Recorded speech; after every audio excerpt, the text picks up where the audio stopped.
Corona का शिकार होने वाले डायबिटीज पीड़ितों को ज़्यादा सतर्क रहने की ज़रूरत है। वजह है ये खबर। जयपुर में पिछले 15 दिन से 52 लोग अपनी आंखों की रोशनी हमेशा के लिए खो चुके हैं। इन सभी को डायबिटीज थी और ये कोरोना संक्रमित हुए थे। ये तो सिर्फ वो आंकड़ा है जो अस्पतालों में पहुंचा और जिनका पता लग पाया। डॉक्टरों की माने तो गत एक महीने में ये संख्या 200 से भी ज़्यादा होगी। दरअसल डायबिटीज पीड़ितों में कोरोना के बाद म्यूकोरमाइकोसिस नाम की बीमारी हो रही है। इसमें आंखों की नसों के पास फंगस जमा हो जाता है जो सेंट्रल रेटिनल आर्टरी का ब्लड फ्लो बंद कर देता है। नतीजतन आंखों की रोशनी हमेशा के लिए चली जाती है। इस बीमारी की वजह है स्टेरॉइड, यानी यदि डायबिटीज के मरीजों को स्टेरॉइड दिए जाए और उनकी इम्यूनिटी जरा भी कम हो तो ये स्टेरॉइड बहुत तेजी से साइड इफेक्ट दिखाते हैं और सबसे पहले आंखों और चेहरे को निशाना बनाते हैं। म्यूकोरमाइकोसिस क्या है? आँख की नसों के पास में फंगस जमा हो जाता है जो सेंट्रल रेटिनल आर्टरी का ब्लड फ्लो बंद कर देता है। इससे आंखों की रोशनी हमेशा के लिए चली जाती है।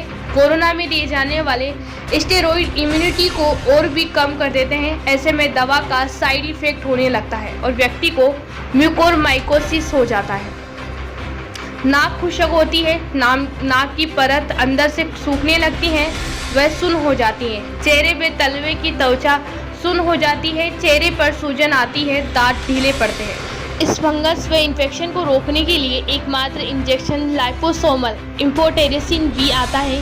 कीमत 5,000 रुपये है, मरीज को 6 लगते हैं। यदि इन्फेक्शन बढ़ जाए और पहले ऑपरेशन कर नाक आँख के बीच के गले हुए हिस्से को निकाला जाता है और फिर दवाई चलती है। ऑपरेशन भी काफ़ी जटिल होता है। 7 से 8 दिन में इलाज ना हो और फंगस ना निकाला जाए तो ब्रेन तक फंगस इन्फेक्शन फैलना तय है। इसके बाद व्यक्ति को बचाना लगभग नामुमकिन है। बचाव: कम से कम 4-5 दिन बाद डायबिटीज़ पेशेंट का फीडबैक लेकर संतुलित मात्रा में स्टेरॉइड देना चाहिए। शुरुआती लक्षण बहुत सामान्य हैं, लोग ध्यान नहीं देते। एक्सपर्ट पैनल: जैन ENT के CEO डॉक्टर अजय जैन और जैन ENT हॉस्पिटल के डायरेक्टर डॉक्टर सतीश जैन ने इस बीमारी के बारे में बताया। 4 केस जो सबक दे रहे हैं कि देर ना करें वरना रोशनी बचाना नामुमकिन है। मीना खंडेलवाल का पहला केस है, दिल्ली से। 10 अप्रैल को पॉजिटिव आई, उन्हें स्टेरॉइड दिया गया। डायबिटीज़ थी तो उन्हें साइड इफेक्ट हो गया। चेहरे पर इतनी सूजन आ गई कि मास्क लगाना मुश्किल हो गया। 20 अप्रैल को जयपुर जैन ENT हॉस्पिटल आए, इलाज चला पर एक आँख नहीं बच पाई। ऐसे ही सेकंड केस है ताराचंद का, जो इटावा से है। डायबिटीज़ थी, 27 अप्रैल को संक्रमित हुए। स्टेरॉइड देने के बाद कुछ ही दिन में साइड इफेक्ट आने लगे। इटावा के डॉक्टर्स ने जयपुर जाने को कहा। जैन ENT हॉस्पिटल में उनकी सर्जरी की गई, लेकिन देरी की वजह से दोनों आँखें नहीं बच पा सकी।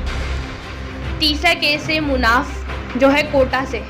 मुनाफ की कोविड रिपोर्ट तो नेगेटिव आई, लेकिन HRCT में इन्फेक्शन आया। वहाँ डॉक्टर्स ने स्टेरॉइड दे दिए। मुनाफ के इतना अधिक इन्फेक्शन हुआ कि महज 5 दिन में ही दोनों आंखें प्रभावित हो गई और सर्जरी के बाद भी दोनों आंखें नहीं बच सकी। चौथा केस है कोटा के ही नंदकिशोर का। 15 अप्रैल को कोरोना पॉजिटिव हुए और 20 अप्रैल से उनकी आंखें इफेक्ट होने लगी, लेकिन समय पर अस्पताल पहुंच गए और एक आंख बचा ली गई। डॉक्टरों के मुताबिक 4-5 दिन की देरी होती तो दूसरी आंख भी जा सकती थी। ऐसे घातक सिद्ध हो रहा मर्ज। आंख की नसों के पास में फंगस जमा हो जाता है जो सेंट्रल रेटिनल आर्टरी का ब्लड फ्लो बंद कर देता है। नतीजा आंखों की रोशनी हमेशा के लिए चली जाती है।